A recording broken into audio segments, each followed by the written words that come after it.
Hey Queens, welcome back to Yes Girl University. Today is Wednesday, and today is going to be part of our regularly scheduled programming, and we're gonna call it Wellness Wednesday. I was gonna call it Weight Loss Wednesday, but it's so much more than just weight loss that I want to share with y'all. It's a complete whole self journey, so that's where we're gonna call it Wellness Wednesday. But before I move forward, I would love for you to subscribe, to share, to comment, to let's make this an interactive thing and give me if there's anything in this video that I discussed that you've been through or have more questions about. Ask me some questions or give me some tips on how to move forward in this journey because I need some help. I'm not gonna lie, but like, subscribe, share, invite others too into Yes Girl University. It's about building a queendom here.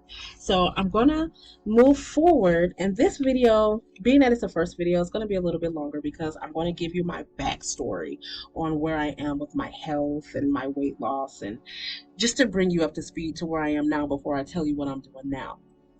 So I started having, I guess, issues with weight, I would say as far back as second grade, only because between about second and third grade, I just remember this because so vividly because one of my mom's friends told her she needs a bra. And I'm like, I need a bra. I'm listening to her. She needs a bra. So I remember she gives my mom like this big trash bag full of bras, and my mom gives it to me, and she tells me to go to my room and go through them and try them on to see which ones fit. The ones that fit, keep them, and the ones that don't fit, put them back in the bag and bring it back to me. So I'm in my room and I'm trying on these bras, and like, okay. I'm in the second grade, like just before that time, third grade. So I'm already developing not just my breasts but my thighs and hips, and so I didn't quite have such a pudgy stomach or anything, but until I got to the third grade now. And I remember this because I remember my mom taking me shopping for school clothes and trying on school clothes in the store. And back then we wore the pants with the stirrups on them. Okay, yeah, I did show my age, but that's okay. Our pants have stirrups on them, we would go under our feet anyways, whatever. And they were matching outfits. So I remember trying on the shirts and trying to squeeze them down and then trying to get them past my belly. So at this point, yeah, I got a belly. So about second, third grade is when I started noticing, I would say, issues with my weight.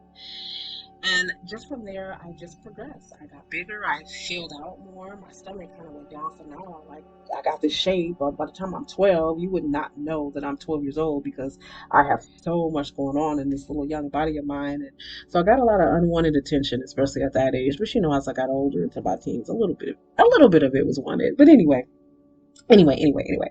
So I do remember as a child, my mom had always been a plus size woman, but it never stopped her. My mom got dressed every day, did her hair every day, wore heels every single day. It did not matter. My mom she was had reached somewhere in the 300s, but she still wore heels every day. I could not understand it. How are you wearing heels? Like, no. But anyway, but she would try these like fad diets. It would be like a grapefruit diet, a beet diet, a soup diet, and she would have me and my brother do it with her. And I just remember hating beets so much, like, but anyway. Or us as kids pretending like we were running like an exercise studio, so we would take turns being the instructor. So we would be in the living room holding these classes and just looking back, it's so silly, so goofy, but we had a good time, so whatever. But I remember that as a child. And maybe that kind of fed into me trying fad things as I got older or whatever, because I've tried quite a few different things. But as a teenager, I started, I mean, I was banging. I'm not gonna lie, at least I thought I was anyway. I just thought my body was just, I was full figured. I didn't have a stomach. So I'm like, yeah. But anyway, around 18, no, at 18 years old, I met my husband. Well, the man that I was going to marry. And within a year, we had moved in together. So living together, I'm like, I gotta show this man what I can do. So what I do, I start cooking every single day. I mean, every night, cooking full meals. We eat good. We are eating wonderfully. So within, my God, probably a year, I had to be like 50 pounds. I noticed it, but didn't notice it maybe because I didn't want to notice it because now I have this belly roll that's done popped up and I'm like, you can see it through my clothes. And I'm like, that's not good. But hey, I kept living life, right? So we decided to start a family soon after we got married. I got married when I was 20. Met him when I was 18. We got married when I was 20. We wanted to start a family soon after. So when I went to my appointment and they had me get on the scale, it was the most devastating thing I've ever seen in my life. I have reached over 300 pounds. I couldn't even believe it. I could not believe that I am a 300-pound woman and I'm only 20 something years old. And I'm here because we're having difficulties getting pregnant.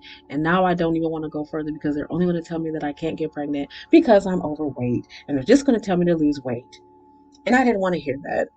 They never said it like that bluntly, but I mean, I knew that it was probably a factor, if not the main factor. Uh, so just seeing that on the scale, it like pumped the brakes on my confidence. It pumped the brakes on how good I thought I looked, or whatever. It just completely knocked me down, which wasn't good because here comes just dealing with the emotions of it now. Like, how do I even feel about this? How do I cope? What do I do? I'm so young and I want to start a family, and I'm already setting myself back or up to be a failure because I'm not even healthy enough to be somebody's mom.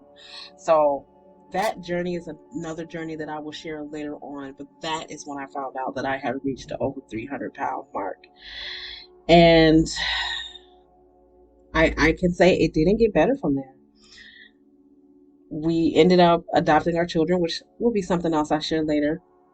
And our family grew pretty big. We went from one child to three children to four children to five children. So all within about 5 years, 4 or 5 years. It just grew quickly. And these weren't babies, these were kids that they needed everything. They needed clothes every 3 months, shoes every other month.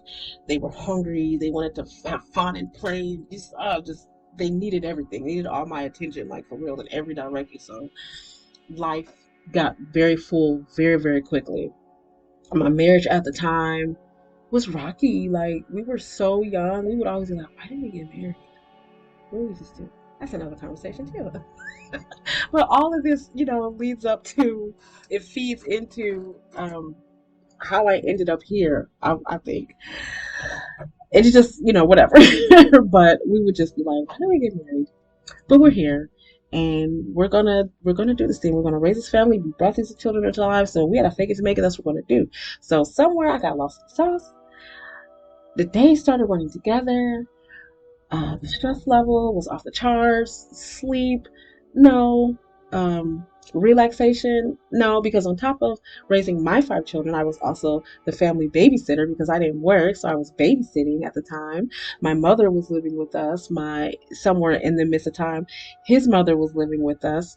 Eventually, I can say we had three of our parents living with us at one time. So just imagine five kids, a husband. Oh, and dogs. Keep dogs, and I'm babysitting, and I have three parents at my home. So yeah, where is Annie in all of this? Where am I? I don't know. I didn't even know. I can't even. I didn't know. I was nowhere in there, but everywhere at the same time. I'm sure some of you can relate. So from the period of finding out I was over the 300 mark, somewhere in there I gained like 60 more pounds to get to my highest weight. My highest weight was 385 pounds. 385. I'm standing at the doorstep of hitting another mark, 400 pounds. I can't do that. I'm not doing that. I'm not doing it. I'm not. So I had to decide to put myself on a list. I don't care if I was number 52. I'm going to put my name on this list. So somewhere in this day, in every day, there's a little bit of time for me. I'm going to do it. And so when I started doing that, I started somewhat of a journey, just being more conscious about just giving myself time at that point. But the thing that did it for me is one Easter, I had an Easter egg hunt at the house. The family was over. I was taking pictures of everybody. And I always took pictures. But now looking back at pictures, I see that I always hid behind people, like gather the kids around. Even out in public, I would hide behind my family. I was so self-conscious. I would hide behind them, put my husband, like literally placed my husband here, my oldest here, the three, the little ones in front, and just be behind everybody. But I had taken this picture and I wasn't hiding behind anybody. So full on picture, and I cried. I thought I was so cute that day. I put my outfit together, did my little hair makeup. I thought I was so cute that day. I saw that picture and I cried like a baby because is that me? Is that how I look for real? Now, I've had other pictures that made me think and feel like that, but this one in particular, it just screamed. It screamed at me like, this is you. This is what you have become. And no, I'm not. I can't. I can't. I'm already 35. I can't go. I can't. I can't do this. I'm not. I gotta do something. So that was back in 2016. I made a promise to myself by next Easter, you're going to be 50 pounds lighter. You're going to lose 50 pounds by next Easter. So I started this journey like I'm 50 pounds. I'm doing it. I'm doing it. I don't care how I gotta do it. I started with a challenge. My first challenge was moving, just getting up and making sure I could move. I could make time in my day to give myself 30 minutes just move. So I did a 10-day walking challenge, just every day, 10 days straight, no matter what time of day, no matter the conditions, whatever, get out and walk. And I did it. I cataloged it. I was like, yes, I did it. So the next thing I did was I got to tackle this eating thing. So I think I did like a 14-day challenge. I forgot what I called it. It was like the red, white, and green challenge or something like that, to where I would have like, make sure I had like white meat, some type of green vegetable, some type of red vegetable, whether it was, or fruit, just something. Make sure I had a colorful plate in front of me for every single meal. I also did meal planning. I just whatever in this 14-day challenge to just get color on my plate to eat healthier. So I did that, and I think I lost like in the first couple months, I lost like 11 pounds, and I could see it. So I joined the gym. I started a fit club at home where I set up a circuit and people would come over. My kids would come in the back and we would just do like a half hour working out, just going, station to station. So I'm having fun. I'm losing weight. Stuff is coming off. And I'm like, yes. But not only that, I'm like praying like, God, just help me through every single day because I can't do this by myself. I'm not going to do it by myself. So I prayed every day. I just tried to lift myself every single morning. Just empower myself to get out the bed. Just get up, get up, get up. Because back then I had that plantar fasciitis, or however you say it, to where every day to get off the bed, my feet, it was excruciating. But it's like, you gotta get up and you gotta start moving. That's the only way that the pain will start alleviating to get through the day. But every single morning, that foot pain was just, oh my God. So just to get out the bed was like, oh God, just help me. Help me to just stand up and take the first couple steps. It was awful. I had so much pain, back pain, knee pain, headaches. I had so much pain, and I'm like, I don't want to live like this. So, fast forwarding, the next Easter comes, and I did it. I lost 50 pounds. I was so excited. That gave me so much confidence and so much. I was like, I can do anything. So that's just what I was high. I'm like, I can do anything. I'm about to do this. I'm gonna do another 50 pounds. It's gonna be 100 pounds. So then I somewhere in there I had started a Facebook page. It was called My Next Birthday Club. And so every birthday I was gonna meet a goal, meet a goal, meet a goal till I reached my goal. So all in all, I had lost 60 pounds. And I looked good though. It looked really good. My face was small, my shoulders, everything was just more streamlined. My little shape was coming back. I was cute. I was feeling myself. Oh, but then I get the plateau, as they call it. Everything stalled. It didn't matter what I did, whether I worked out more, whether I ate less. It did not matter whether I tried keto, drinking more water. Nothing helped. I just stalled. I just stalled at 325, but I maintained that for like 3 years. So I still took that as a victory until it wasn't anymore. Until it just wasn't. Life just started throwing, I want to say snowballs, but like there were rocks in the snowballs. So I would get the initial shock and the cold of the hit, but then get the sting from the rock hitting me on my face, just dead on in my face. Things, just one thing after another. But things that some of it was, I just felt it was my fault. I brought somebody in my life that I thought was a friend, more like a sister, and she just came in and just tried to tear up my whole life. But I assumed all responsibility because I let her in, and it just affected my whole family. My whole family and certain members of my family just started just acting out, and just it was so much. My kids were driving me crazy. My marriage was going through one of those times where I'm like, I love you, but I'm not liking you. I don't even like myself. I don't know why we got married. We should just, call it. We tried, just going through that. My mother's with my no, my father's with us. My dad was fine, so taking care of him. But then, in the midst of all that, just the situation, the marriage, the kids, I was still babysitting. My father's with us. I'm maintaining a home. My mother has a major stroke, a major, major brain event because along with the stroke, she had seizure activity. So she had a lot of brain damage where she really wasn't supposed to make it. So that alone is enough. But the fact of how we even found her, like we had to do a wellness check because we hadn't heard from her, and they had to break down her door and they would not let us in because they didn't know what they were going to be walking into. And they find her, they're like, well, she's on the floor, she's unresponsive. And automatically I'm like, oh my God, my mom is dead. Oh my God, what was the last thing I said to her? Like, you have all this stuff that goes through your mind.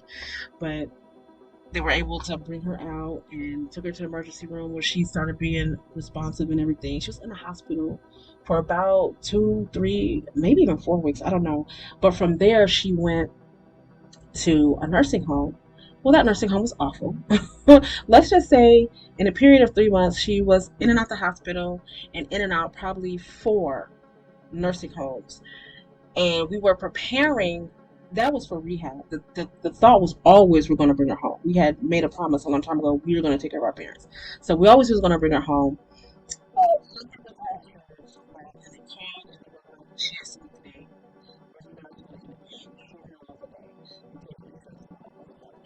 So we're unprepared and we have to go get her. The room isn't ready. We don't have anything. So my brother goes to get her. Me and my husband, we run out to the drugstore. We buy everything we think we need, underpads, gloves, commode, just whatever we think we needed to take care of her. We had to get a bed. Like we just had to just rush within a couple of hours and have a room ready and equipped, ready to take care of her because she required 24-hour care. She was a fall risk. She wasn't sleeping well. She required medication, cleaning, everything. Everything at this point. My mom needs me to do absolutely everything. And it happened so quick. So quick, I couldn't even catch my breath. I was already dealing with so much outside of myself to where I couldn't even deal with anything that was going on inside myself. I just didn't have the time. I couldn't do it. And in the moments that I did, I felt selfish because like, how dare you when these people need you to do this, to be this. That's always been my mentality. Everybody needs something of you. And I always neglected my own needs. So again, everything happened so quick. And taking care of her has always been an honor. My mother is not a burden. My father was not a burden. But in taking care of her, I didn't realize she had to make this adjustment herself. So she was not kind to me. My mom was not kind. I would literally go in there, tend to her, feed her, whatever, even feeding her, to spoon feed her for a while. And she was not kind. I would go tend to her and I would go to the bathroom and I would just cry. And just be like, why, God? Why? I felt like I was alone. My husband worked third shift. So he worked at night. He slept during the day. He only had a few hours in the day to help me do anything. So now I'm by myself. I'm not getting the support from family that I thought I would have. And keep this in mind, y'all. I'm doing this, taking care of my mother. I'm looking after my father. I'm still dealing with underage children at home and adult children at home who are taking me through hell. I'm still trying to figure out if I want to be married anymore, just because and I'm babysitting. I'm doing all of this, taking them to doctor's appointments, having people come in our homes, nurses and physical therapists. Like, I'm doing all of this. So at some point, I said, screw it. This is just me. This is my life. This is where I am. This is it. I ended up gaining back 50 of that 60 pounds. 50 back. And I told myself, don't you gain that last 10. Give yourself that. Don't gain back that last 10. Don't do it. Don't go there. Do something. So in the midst of all of this, I'm like, okay, just do what you did before. Just write your name somewhere on there. Just put your name on your list somewhere. So I started to try to be more mindful about what I was doing physically and put it in my body. I tried. But the more I would reach out for help, it seemed like the less I got. I don't know if people just assume that, oh, she's got it, she's always had it, she's strong, she'll be okay. I don't know, but I broke. I literally broke. Like, I just crashed. And I started lashing out at everybody or anybody who just didn't line up with what I needed. And I became this mean, bitter, angry person who's like, I don't even want to be here anymore. Nobody cares anyway. They're watching me fall apart. No, no, I don't care. I don't care. I don't care. But who's going to take care of my mom? Who's going to take care of my dad? That's the only thing that really kept me, was who's going to do it? Nobody does it but me anyway. So who will they have? So that kept me enough to just push through. So I attempted, nothing was working. I picked up every bad habit in the world, drinking and smoking, just as an escape, just to tell myself that I was relieving a little bit of stress. Just all the worst bad habits in the world. Just doing more damage, but still operating in this. Still operating. I still have to operate. I still gotta function. So I just got tired. I got tired of it. And I'm like, you need help at this point. You need help. You need help. So much is going on. I eventually lose my dad. Which of course is never easy, but he was 94. He lived such a long life, and he said he had no regrets. So I was honored to take care of him and honored to just be there for his last. And so it was a beautiful thing, but still sad. So dealing with that, and I lost a really, really good friend 2 months later who was really a rock for me. So dealing with that. Life, y'all. It's real. The struggle is real. But I gotta make up my mind. So by the end of 2021, I said 2022 is mine. 2022 is mine. I'm claiming it. It's mine. I'm gonna do this for real. So the start of 2022, I didn't do a resolution. I said, I'm changing my life, my whole life. So I didn't start with weight loss. I started with my mind. I need to clear my mind. I need to ease my stress. I need to check my emotions. I need to deal with things so that I can move forward. So that's what I did. And the only place I knew to go was God. I just started praying, God, help me. What do I do? I want better for myself. I don't want to put this on my children. My mom is only in her 60s, and I am literally her caretaker. It's not just her physical thing, but I take care of her mental health. So when I can't go to her and say, Mom, I was giving her a shower and I injured my back pretty bad, I can't tell her that, because now she's, oh baby, I'm so sorry, and I'm like, I can't do that. So I have to just take the pain and keep moving, whether it's physical or emotional. But I said emotional pain I need to deal with. My mental pain I need to deal with. My hurts I need to deal with. I need to either let people go, forgive people, forgive myself. I need to start feeding myself. So whatever I needed to do, I started doing it. I started praying. I started reading my Bible. I started listening to word, to motivational videos. I started meditating.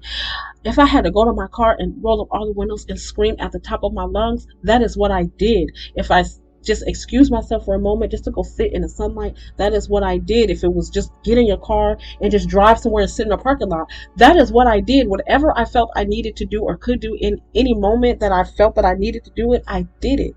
And it started helping me to see things that have hurt me and harmed me, see the things that I need to go back and heal and put together these broken pieces, forgive people and forgive myself. And it's not easy. It is not easy, and it is daily. It's a daily thing that we have to do. So the first thing was the year, that is what I did. I hadn't seen a doctor in a while because we hadn't had insurance. We finally got insurance. By the end of March, I was in the doctor. I'm telling her, this is what's going on. This is what I was able to do before. It doesn't work anymore. I need help. I need help. So she refers me to a weight loss, wellness, and management center. And of course, mentioned having weight loss surgery. Now, in the past, I was adamant I'm never going to do that. I'm going to do this organically because I have to. I got to be the one to do it. And so when she presented it to me, I was a little apprehensive, but then I was a little bit more like, you know, it's not going to hurt just to get the information, right? So they call me. I come in for the information meeting, and I'm like, okay, I'm looking at other people in the room, and I'm like, how many people here have tried everything? How many people in this room right now? It was mostly women. How many of these women are exactly where I am? Don't have the time, giving themselves to others, feeling guilty or whatever, coping in ways that isn't healthy to us, feeling alone and lost and just ready to give up. How many women in this room are sitting right where I am? Guess what? All of them are dealing with something. Something has gotten in there, whether it's, life or, something medical, whatever, but we're all here and we're all seeking help. So that helped me to be like, okay, let's open your thought to this a little bit more. So I agreed to meet with the surgeon, and he gave me the information on the surgery itself. I don't know if you can see this. It just talks about, this is the gastric sleeve, and it just talks about how they, remove part of your stomach. Like now the stomach's like the size of a football, and they take it down to the size of like a banana, and just how they do this procedure and what to expect after and how much weight you expect to lose. So I'm like, okay, this is sounding good. I have my husband with me. And by this time, I have to mention my husband and I, of course, we're doing great. Part of the healing was being intentional about our marriage and putting time and care to our marriage. So he's great. So anyways, I talked to him about it, and I'm like, you know what? I think I want to do it. So he's all in. He's like, whatever you want to do, I'm here for you. So I get into the program, and I meet with the medical doctor next, and he goes again into the surgery, but what's expected before surgery. So they do a full panel blood work. And in that full panel, they're like, your vitamin D is low, your iron is low, you're borderline diabetic, your cholesterol is way too high, your blood pressure, you're going through all this stuff. And I'm like, okay, well, all of these things can be corrected as you lose weight. You just have to, commit to it. I'm like, okay, I'm ready. I'm ready to do this. This is my life at this point. I've got to do this for my life. I got to do this for myself. I got to do this for my children. I have a granddaughter now. I got to do that for her. I want to be here for her. So he goes off into that, and he just they give me this checklist at another meeting I went to after that. And I don't know if you can see this, but it just says all of these things that we have to get cleared for.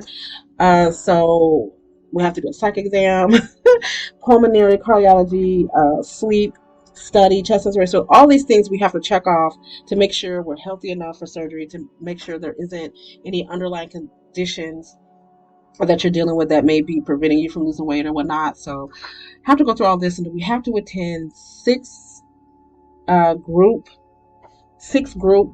sessions. And in those group sessions, they talk about nutrition a lot, and they go over our food logs. I don't know if you see that. So I have to log my food, which is great because it helps me to stay accountable and really look at what I'm eating, how I'm eating. My problem is eating. Like, I don't be hungry. I eat maybe a meal a day, and I can do a meal replacement shake, or not eat till late, or so I'm struggling with getting the 3 meals a day in, which they say is important. They also want us to drink 64 ounces of water a day. I'm struggling with that. I'm doing better, but I do struggle with it. So I have to be mindful and intentional and meeting all these requirements. Sleep is very important. I do not get 8 hours of sleep a night. I just don't. That doesn't happen. I mean, who does that for real? But no, I don't get 8 hours of sleep a night. And then the physical activity. I did start off working out, going to the gym 3 times a week, but yeah, I kind of fell off from doing that. But always tell myself that when you move around quite a bit, you're not just sitting all day, so you are moving, and I do. But they were saying the importance is you still need to get in at least 30 minutes. Just go outside your house, walk in a direction for 15 minutes, and just walk back, and that's enough. They don't tell you to get in the gym and just go crazy and be all obsessive about it. So they say you don't need that. The work is going to be in the nutrition. So it's like that's kind of what I've been focusing on. So that's why I am with that. But I'm looking forward to this journey. Since I've started going there, I'm already down 10 pounds. It's really more, but my weight fluctuates. So as of today, I'm down 10 pounds. Tomorrow, it could be something else. But that is what I'm doing today. I plan on seeing this through. I want to be, again, very, very, very intentional, very focused about not just the weight loss part of it, but also the mental part of it. I want to be completely prepared for what's going to come prior to the surgery and even after the surgery. And even just with life itself, just as things come, that I don't revert back to the old me and just run to my emotions and just freak out, because I did that. My mom she's diabetic, so she had a really nasty sore on her foot. And I immediately started blaming myself, because I'm like, oh my God, how do I miss this? So I'm like, oh my God, what's gonna happen? So I take her in, and the doctor's like, yeah, she's gonna lose her toe. And I'm like, now I'm really freaking out. Like, it's my fault. My mom's about to lose her toe. And I'm like, oh my God. So I'm calling people. I'm freaking out, and people are responding the way I want them to. So now I'm getting angry all over again. But that situation showed me two things. One, if it didn't happen, we would not have known that she had another issue that needed to be taken care of. She ended up having to have a surgery. So that gave me peace of mind, because it's like things happen for a reason. Things happen for a reason. Two, it also showed me that every day I'm a work in progress. Every day I have to start brand new. Every day I have to remind myself, first of all, who I am, what I want to do, why I want to do it, who I'm doing it for, and to take the time for myself, to feed myself, to strengthen myself, to love myself, to really care for myself. Because in that moment, instant, I ran to my emotions, freaking out, crying, saying nobody cares. Just I went back to the old me, the old habits.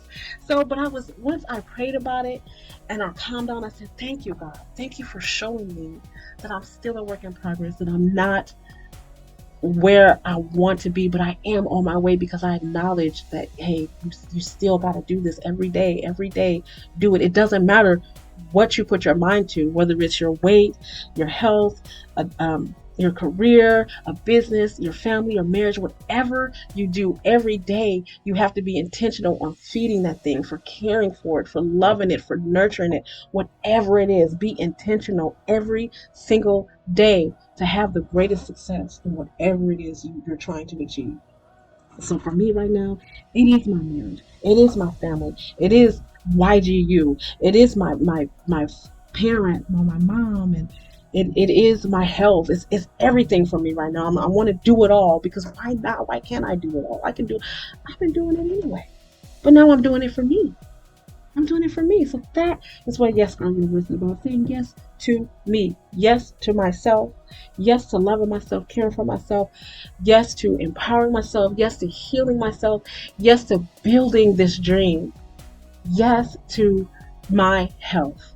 So I'm going to stick with this. But yes, this is Wellness Wednesday.